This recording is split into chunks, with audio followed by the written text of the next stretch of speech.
لك يعني اللحمه عماله تغلى تغلى تغلى، مش عارف عايز توصل لحد فين. احنا مش هنبطلك للحمه يا رب تركب مليون والله جنيحات. اتفرج عليها احنا بس. ورانا جراك للحمه، هنعمل لها تغلى ولا ترخص؟ مالك يا عم بالسعود؟ شكلك يقرف لك ايه؟ جيت لا قلت السلام عليكم ولا قلت حاجه خالص يا ولا اخي فيها. واحد ماشي تايه، دماغي دي مش فيا خالص، مش عارف الحكايه، دماغي هتفرج.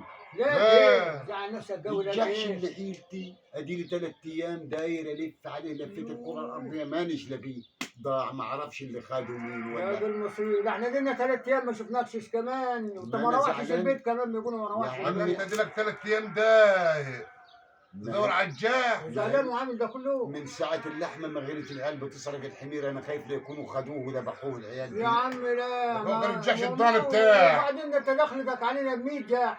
لا دخلت خير. يعني عليك ب100 جاح؟ ايوه يا عم، وجحش والله انك تعال انت ما بتفهم زعلان بقى. عليك. انت دخلت انا عليك ب100 جاح؟ ايوه يا عم. ايوه جحش اللي زعلان لما يغور عليك. الجحش يغور ويجي لك الجحش 100 ولا جحش، طب تشكر يا عم عام. نجيب لك احسن جحش.